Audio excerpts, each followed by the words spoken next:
Eu queria começar por cumprimentar o Sr. Ministro e queria começar por cumprimentar em especial a Sra. Secretária de Estado, Berta Cabral, e dizer-lhe que a senhora é mais um exemplo vasto nos últimos tempos. Toda a gente que, com alguma notoriedade pública, que diz mal do Governo, que diz que este Governo que deve ser substituído, que é muito austero, arrisca-se a ser convidado para Secretário de Estado ou para Ministro. E, portanto, eu espero que o Sr. Ministro diga ao Sr. Primeiro-Ministro que não se lembre de me convidar, nem a mim, nem ao deputado António Filipe, nem ao deputado Luís Fazenda, para Ministro ou Secretário de Estado. Que nós continuamos com a nossa opinião e não iremos para esse Governo. Mas eu falei da Sra. Secretária de Estado, Berta Cabral, porque eu lançava-lhe um repto enquanto agora nova governante. Era convidado o Dr. Carlos César, que também já não tem funções governativas nos Açores, a irem almoçar um dia destes, os dois, e conseguirem convencer a Atlantic Line, em vez de gastar 15 ou 20 milhões de euros em alugueres de navios, comprar por metade do preço o navio Atlântida. Talvez pudessem os dois, que disseram tanto mal no passado deste contrato, agora os dois juntarem-se e fazerem, relativamente aos estaleiros navais de Viana do Castelo, alguma coisa de útil. Sr. Ministro, desculpe-me esta saudação especial, como verificou, foi muito especial à Sra. Secretária de Estado, Berta Cabral, para voltar agora ao processo de privatização. Cumprimentar primeiro as senhoras, mesmo que seja dizendo mal. É uma distinção especial para as senhoras, mesmo quando se diz mal. Sr. Ministro, o senhor neste processo de privatização teimou ingloriamente. Teimou em lançar o processo de venda dos estaleiros, continuou a teimar e a concretizar a ideia de privatizar os estaleiros que vinha desde o tempo dos PEC, como sabe, e teimou, quando deu indicações à sua maioria, de rejeitar a iniciativa do PCP que previa, no final de 2012, a anulação deste processo. Infelizmente, 3 ou 4 meses depois, o senhor vem-nos dar razão. Vai dizer que tem pretextos diferenciados, mas veio-nos dar razão. Lá vamos aos pretextos. Agora, quanto ao processo de privatização, Sr. Ministro, tenha paciência, mas eu tenho que o classificar. Há aqui duas opções. O senhor escolha, e se for capaz, responda. Ou há um processo de incompetência, ou há um processo de premeditação. Nenhum deles é abonatório para o Governo. Não digo para o Ministro da Defesa, digo para o Governo. E vou-lhe provar porquê. É um ato de incompetência. Porquê? Porque se o senhor tivesse uma assessoria financeira capaz, competente, já foi aqui falado e o senhor recusa-se a falar disso, tinha-lhe dito e avisado atempadamente, não vá privatizar os estaleiros, porque face ao direito comunitário, o senhor já vai ver que vai ser acusado de prestar ajudas públicas ou de ter prestado ajudas públicas e, portanto, esse processo vai ser boicotado. E se não o fez, das duas uma, Sr. Ministro. Ou era incompetente, e já agora gostávamos de perceber quem são os senhores, quanto lhes pagou e se já os demitiu. Segunda questão, se não são incompetências, pode não ser incompetência.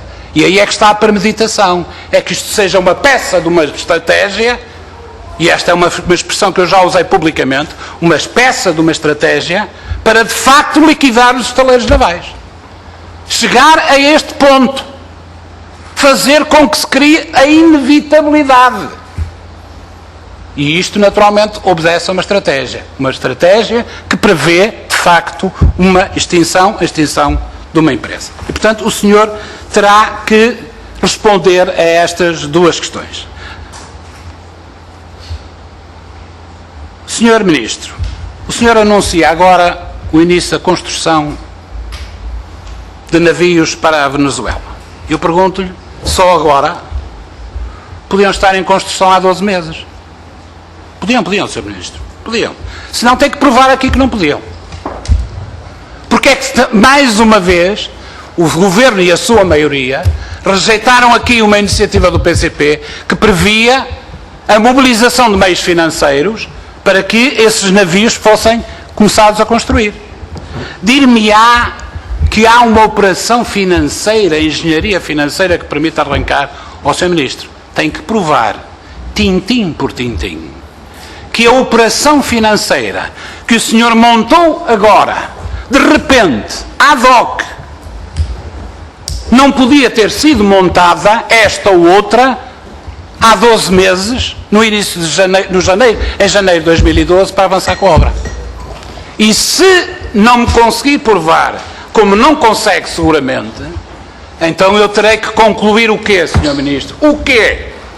É que isto é pensado, é que isto obedece a uma estratégia, é que isto é premeditado, não é da sua parte em termos pessoais, é naturalmente do Governo.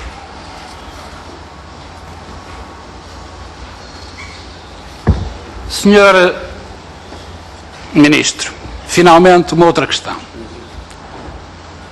Tudo isto parece obedecer a um esquema, a uma premeditação, a uma estratégia, para ser mais benévola, uma estratégia que aponta para que isto tenha estas consequências e atinja este fator de inevitabilidade, e eu posso agora recuperar alguma coisa de algum incidente que ocorreu aqui há uns tempos, quando se discutiu nesta Casa a iniciativa do PCP que previa a suspensão do processo de privatização.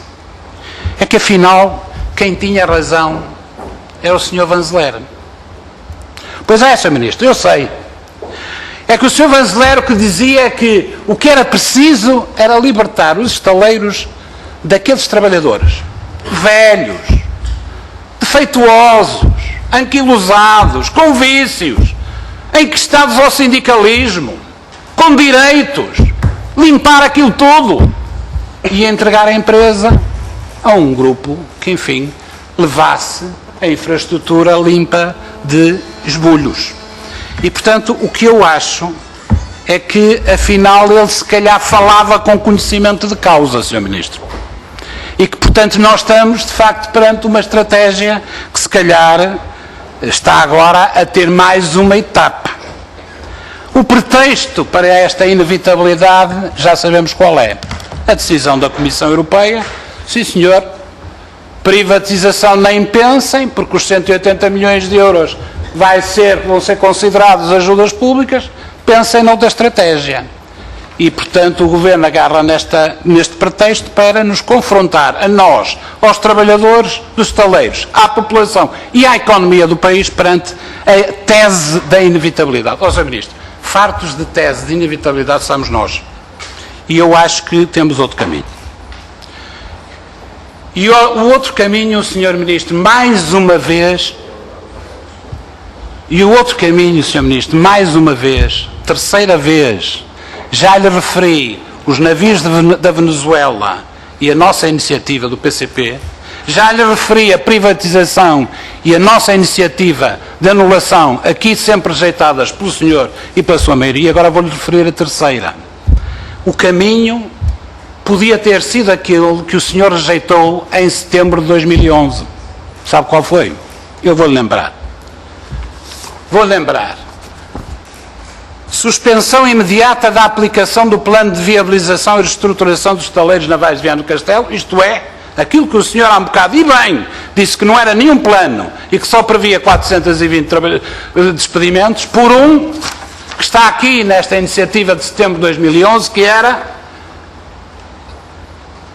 organizar e montar, passa a tradução livre, porque o Governo reanalise e uma solução de viabilização para os estaleiros, elaborando um plano de real viabilização e defesa da capacidade própria da empresa, defendendo os postos de trabalho de quem lá trabalhar.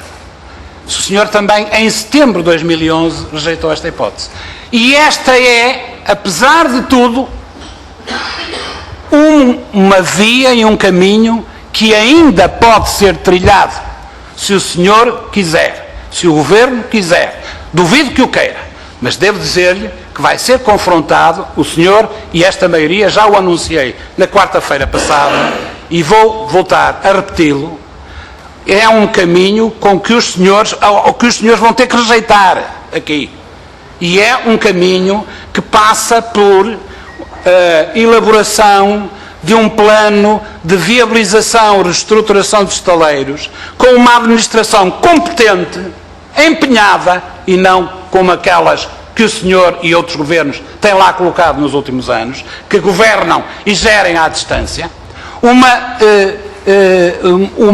plano de viabilização e reestruturação que naturalmente faça avançar a obra dos asfalteiros, é evidente, que recoloque na agenda, reprogramando a carteira de encomendas da Marinha e que, no plano internacional, tenha capacidade de intervenção para refazer e reganhar o prestígio daquela empresa do ponto de vista da referência tecnológica e da capacidade de construção naval. Isto, naturalmente, pressupõe que o senhor conteste a decisão da Comissão e que mostre à Comissão Europeia que tem um plano de reestruturação e que tem um plano de viabilização que é compatível com os 180 milhões de euros. Diz o senhor que é desfasado no tempo. Eu digo-lhe que não, Sr. Ministro. Eu digo-lhe que não. Eu digo-lhe que não, porque da leitura do documento não sai isso explicitamente concluível. Segundo, porque há declarações aqui já citadas que o permitem. Terceiro, porque vamos admitir que o senhor tem razão e que perante um plano de reestruturação daqui a quantos anos? 2 anos? Ano e meio? 17 meses? 18? 5 anos? Foi o que o senhor disse? A decisão é negativa. Sabe o que é que o senhor tem, entretanto? É uma empresa a funcionar. Uma empresa competente, com uma administração competente a trabalhar. E resultados de exploração de uma empresa que, em último recurso, é capaz de gerar cash flow e resultados capazes de vir a pagar, se for esse o caso, as ajudas consideradas ilegais. E é este caminho que o senhor tem que confrontar. É com este caminho que o senhor tem que ser confrontado, Sr. Ministro. Não é o senhor, é o Governo. É prosseguir uma estratégia delineada com este objetivo, extinguir os estaleiros, limpar de trabalhadores aquela casa, ou criar, desde já, aquilo que devia ter sido criado em 2011, um verdadeiro plano de viabilização e reestruturação, com um objetivo, independentemente daquilo que a Comissão Europeia decidiu, e contestando aquilo que ela decidiu, mostrando que aquelas ajudas públicas podem ser inseridas num plano de viabilização e reestruturação da empresa e até podem ser pagas no futuro, quando isso for necessário e se vier a ser necessário. E é este desafio, senhor, é com este desafio que eu confronto, e é com esta iniciativa parlamentar, já anunciada pelo PCP, que eu vou confrontar e vamos confrontar a maioria. E, Sr. Ministro, por favor, discutamos isto seriamente. O senhor não volta a dizer, como argumento neste debate, que contestar a decisão da Comissão Europeia ou concorrer ao processo de concessão dos terrenos pode ser feita pelo deputado Honório Novo ou pelo PCP ou por qualquer aqui à volta desta casa. Porque isso é o cúmulo da demagogia que eu, aliás, pessoalmente, confesso-lhe, não o vejo a repetir segunda vez. Eu receio que... Explique-me lá para que é que quer a palavra. Queria fazer um ponto de ordem, porque receio que o Sr. Ministro tenha percebido mal aquilo que eu disse. E, portanto, esteve agora, nos últimos 5 minutos, a responder a uma coisa que eu não lhe coloquei. Se me permite. Sim, faz favor. Sr. Ministro, eu não adoto de uma forma leviana qualquer projeto de reestruturação da empresa Estaleiros Navais que me apareça na mesa de trabalho, seja ele e vindo ele de onde vier, da Câmara Municipal de Viana do Castelo ou do Zé da Esquina. Por isso nunca lhe falei de plano de reestruturação e de viabilização feito pelo PCP, feito pelo Bloco, feito pelo António Filipe, deputado António Filipe, ou feito pela Sra. Secretária de Estado.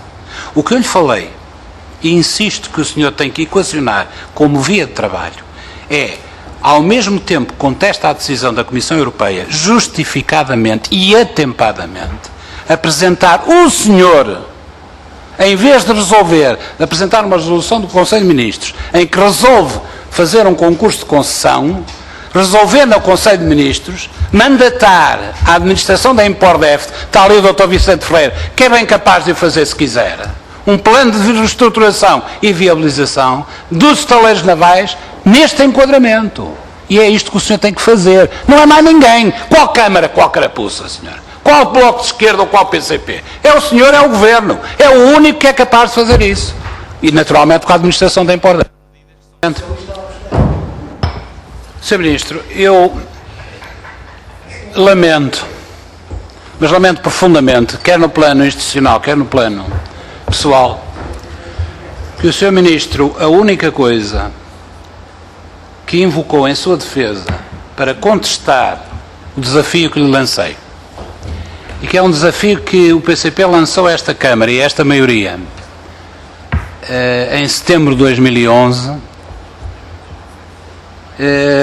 o único argumento válido não, inválido, que teve para contestar toda a necessidade que eu demonstrei de criar um plano de reestruturação e viabilização que retomasse o espírito da iniciativa de setembro de 2011 foi a de que eu tinha feito uma construção conspiratória. Sabe que nós costumamos dizer nos nossos amigos espanhóis aquilo que dizemos sobre as bruxas. Portanto, não vou repetir o que é que diz o aforismo pessoal sobre as bruxas, mas que as peças se encaixam umas nas outras como se de Lego se tratasse, ó Sr. Ministro, a experiência e a vida está a mostrá-lo. E se calhar vai mostrar mais vezes. E só lhe queria recordar que das 3 iniciativas que nestes 2 últimos anos o PCP tomou nesta Assembleia sobre os estaleiros, 2 delas o senhor acabou por recuperar com 1 ano de atraso. Só falta esta 3ª. Talvez fosse a altura de, desta vez, pensar para parar e recuperá-la. E vou dizer que é possível recuperar, porque ao contrário do que o senhor diz, o documento da Comissão Europeia abre essa possibilidade, Sr. Ministro. Abre. O que é preciso é vontade política, não é entrar em contencioso. É vontade política. Porque o que é que está, Sr. Ministro, permite, do ponto de vista jurídico, e o senhor sabe que eu não sou jurista, mas eu sei que mas eu sabe que eu sei que o senhor é jurista, e portanto sabe que é capaz, se quiser, de entrar num processo de defesa e contestação deste documento. E ganhar tempo, Sr. Ministro. Porque o seu problema é ganhar tempo.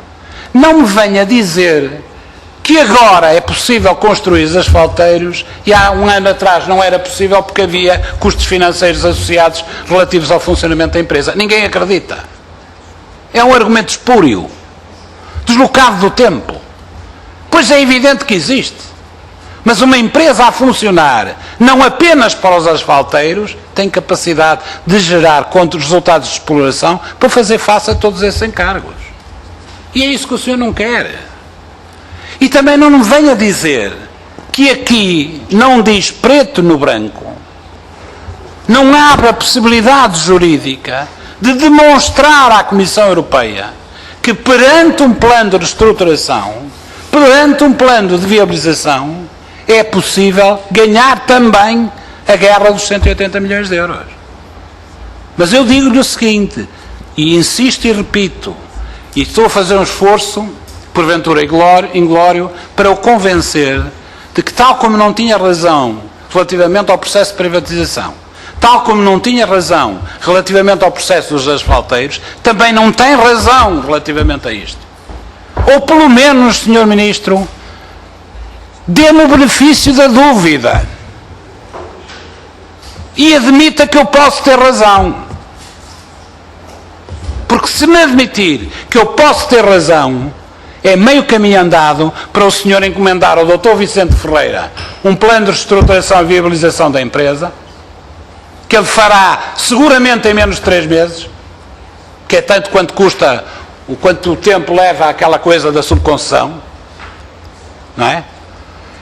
E seguramente que o senhor é capaz de, se não ganhar isto em contencioso na Comissão, ganha pelo menos tempo para ganhar meios de manobra para poder pagar as ajudas públicas. Eu pedi para intervir apenas para acentuar julgo que esta questão é importante, mas gostava de me despedir do Sr. Ministro, fazendo, não sei se já foi colocada essa questão, lembrar-lhe que várias pessoas aqui à volta desta mesa lhe colocaram uma pergunta que o senhor não respondeu. Eu sei que é quase superficial, mas para nós era importante. Então a assessoria financeira quem era? Quando foi pago? Demitiu-os? Acha que o trabalho é competente? Qual é a avaliação do Governo e do Ministério e do Ministro sobre o trabalho da assessoria financeira? É que já tanta gente quer saber esse pormenor e o senhor não diz. Porquê é que não diz, Sr. Ministro?